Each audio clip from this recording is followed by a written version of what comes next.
আজ অনেক মানুষ আছে আল্লাহর ইবাদত করতে গিয়ে কার ইবাদত করে? পীরের ইবাদত করছে, পীরের ইবাদত করছে, কবরের ইবাদত করছে, মাজারের ইবাদত করছে। তাহলে তারা কার অনুসরণ করতেছে বলেন তো?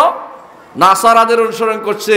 নাসারা কার ইবাদত করছে তা জানে না, এরা পথভ্রষ্ট।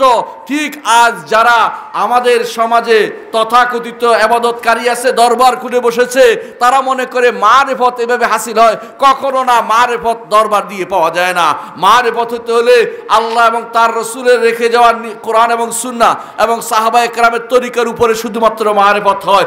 অন্য পদ্ধতিতে আল্লাহর মারিফত হাসিলের কোনো সুযোগ নাই।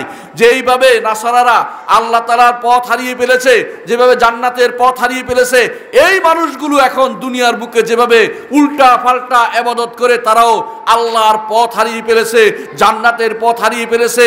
এরাও হেদায়েতের পথ থেকে বিচ্যুত হয়েছে। হেদায়েত থেকে পথ থেকে বিচ্যুত হওয়ার নাম হচ্ছে দলাল। কি নাম? দলাল, পথভ্রষ্টতা। মান ইয়াহদিল্লাহু ফাহুয়াল মুহতাদ ওয়া মান ইউদ্লিল ফালান তাজিদ লাহু ওয়ালিয়াম মুরশিদা।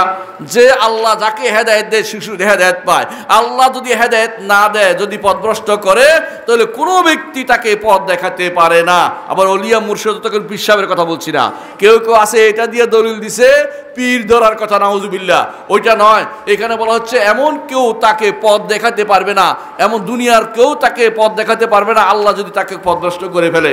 এই জন্য হেদায়েতের পথ হচ্ছে নবী রাসূলদের পথ, হেদায়েতের পথ হচ্ছে সাহাবায়ে কেরামের পথ।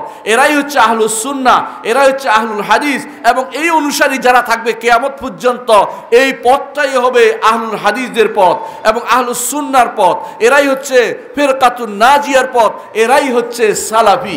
এই নিসবতা বাধ্যতামূলক। কোনো ব্যক্তি নিজেকে সালাফি নিসবত না করে যদি বলে যে আমি সালাফি হব না, তাহলে সে খালাফি হবে, পথভ্রষ্ট হবে, কোনো সন্দেহ নাই। সে হয় নাসারা হবে, না ইহুদি হবে। ইহুদিরা কি করেছে বলেন তো? ইহুদিরা জেনে শুনে আল্লাহর রসুলকে অস্বীকার করেছে। ইহুদিরা ভালো করে জানে, দলিল আল্লাহ কোরআনে কারীম বলে দিয়েছেন। কি বলেছেন কোরআনে কারীমে আল্লাহ তাআলা? ইয়ারিফুনাহু কামা ইয়ারিফুনা আবনাহুম। এই যে ইহুদিরা, এরা রাসূলুল্লাহ সাল্লাল্লাহু আলাইহি ওয়াসাল্লামকে ভালো করেই জানে, যেমনি ভাবে তার নিজের সন্তানকে ভালো করে জানে। সুবহানাল্লাহ। আপনার সন্তানকে আপনি অস্বীকার করেন? কখনো না। ঠিক ইহুদিরাও ঠিক সম্পূর্ণ ভালোভাবে জানে যে মুহাম্মদুর রাসূলুল্লাহ সাল্লাল্লাহু আলাইহি ওয়াসাল্লাম তিনি হক, কিন্তু মানতে রাজি নয়। কেন মানে না? অনেকগুলো কারণ। একটা বড় কারণ হচ্ছে অহংকার। অহংকার হচ্ছে হককে ঠেলে দেয়া, হক গ্রহণ না করা হচ্ছে অহংকার। আর দ্বিতীয়টা হচ্ছে এটা হচ্ছে তাআসসুব বা গোলামি করা, যে আমি কেন ওনার নিচে যাব, আমি কেন ওনার কথা শুনবো, এটা।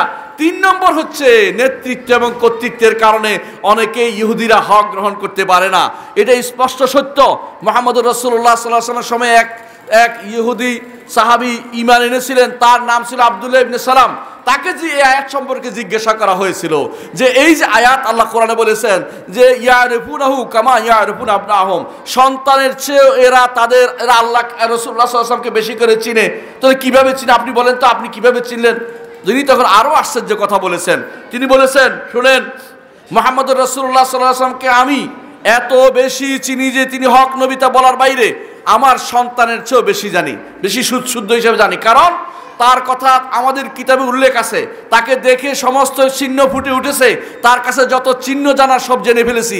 কিন্তু আমার সন্তান সম্পর্কে আমি বলতে পারবো না তার মা কোনো খেয়ানত করেছে কিনা। বুঝতে পারছেন কথাটা?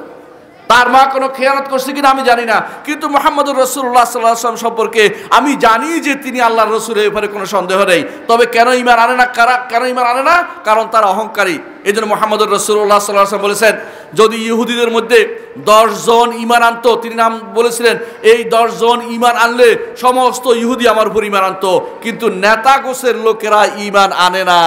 আমাদের সমাজের মধ্যে ইহুদিদের যেই চরিত্র সেটা আছে রে ভাই, আছে। বুঝছেন কিনা? কোথায় আছে জানেন? যেই কথাটি সুফিয়ান বিন উয়াইনা রাহমাতুল্লাহ আলাইহি বলেছেন, সেই কথাটি একটু চিন্তা করুন। তিনি বলেছেন,